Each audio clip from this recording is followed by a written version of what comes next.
Police ஆகிறது தான் உங்களுடைய கனவா? உங்களுக்கான ஒரு அரிய வாய்ப்பு தாங்க இது. டிஎன்யூஎஸ்ஆர்பி தங்களோட ஆனுவல் பிளானர் வந்து பார்த்தீங்கன்னா ரிலீஸ் பண்ணியிருக்காங்க.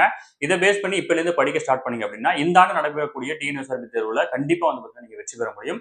நம்ம டிஎன்யூஎஸ்ஆர்பி தேர்வ பொறுத்தளவு வந்து பார்த்தீங்கன்னா, கிளியர் பண்றதுக்கு ஒரு 5 விஷயத்த மட்டும் நீங்க ஃபாலோ பண்ணா போதும். ஈஸியா வந்து பார்த்தீங்கன்னா, இந்த தேர்வு வந்து பார்த்தீங்கன்னா, உங்களால எளிதா வந்து பார்த்தீங்கன்னா வெற்றி பெற முடியும்.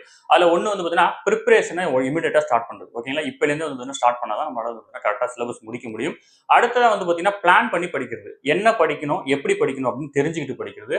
அடுத்ததா பள்ளி பாட புத்தகத்தை முழுமையா கவர் பண்றது. ஓகேங்களா? அடுத்தது வந்து பாத்தீங்கன்னா, படிச்சத திருப்பி திருப்பி ரிவிஷன் பண்றது.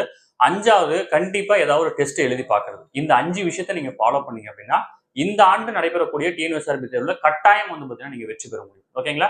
இதுல நடைபெறக்கூடிய 2ஆம் நிலை காவலர் தேர்வுக்காக நமது பயிற்சி மின் சார்பில் டெஸ்ட் பேட்ச் வந்து பாத்தீங்கன்னா தொடங்கியிருக்கோம். சிறை அப்படின்ற டெஸ்ட் பேட்ச் வந்து பாத்தீங்கன்னா தொடங்கியிருக்கோம். இதுல மொத்தம் 65 தேர்வுகளும் 6500 வினாக்களும் கிட்டத்தட்ட 6 மாதங்கள் வந்து பாத்தீங்கன்னா இந்த தேர்வானது நடைபெறும். விருப்பம் உள்ள மாணவர்கள் தாராளமா இணைஞ்சுக்கலாம். இந்த தேர்வானது பிப்ரவரி 22ஆம் தேதியிலிருந்து தொடங்குது. இந்த டெஸ்ட் பேட்ச். விருப்பமுள்ள மாணவர்கள் ஸ்கிரீன்ல தர நம்பருக்கு கால் பண்ணி டீடைல் கேட்டு தெரிஞ்சு இமிடியேட்டா ஜாயின் பண்ணிக்கோங்க.